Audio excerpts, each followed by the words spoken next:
എന്നും തിരുവോണമായിരുന്നെങ്കിൽ ആരെങ്കിലും പൂപ്പാട്ട് പാടുമോ?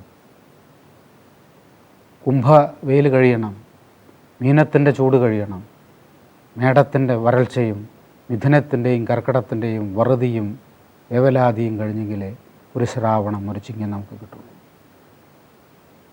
അങ്ങനൊരു അന്തരീക്ഷത്തിൽ നമുക്ക് സ്വപ്നങ്ങളെ പ്രണയം കൊണ്ട് നിറയ്ക്കാം, പ്രണയത്തെ നിലാവ് കൊണ്ട് പുതപ്പിക്കാം.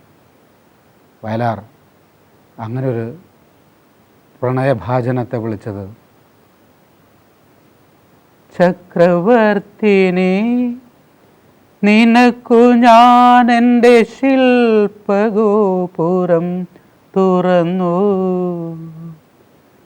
പുഷ്പപാദുകം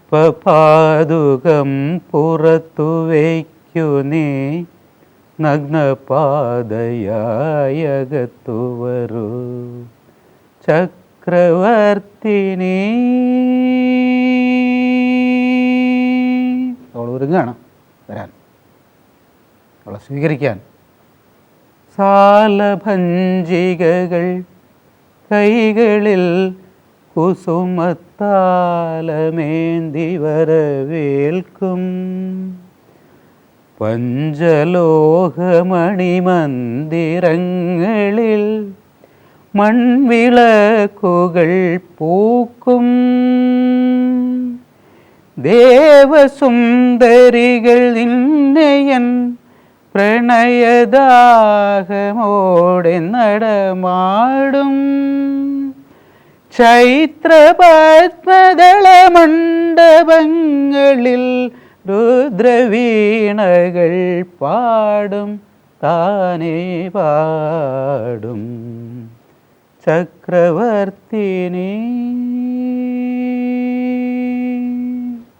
ഈ ചക്രവർത്തിനിക്ക് പ്രണയത്തിൻ്റെ ഒരു കൊട്ടാരമാണ്. സാലഭഞ്ജികകളാണ് കുസുമതാലമേന്തി നിൽക്കുന്നത്.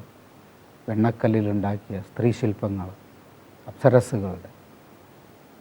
ഈ സങ്കല്പമൊന്നും മണ്ണിൽ നിന്ന് കവിത കണ്ടെത്തുന്നൊരു കവിക്ക് പറ്റില്ല. ഗന്ധർവലോകത്തു നിന്ന് താഴോട്ടാണ് വയലാർ നോക്കിയത്.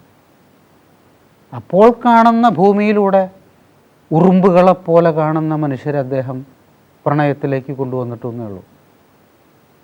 അദ്ദേഹം ഒരിക്കലും നക്ഷത്രത്തിലാണ്, ഞാൻ നേരത്തെ പറഞ്ഞ ഈ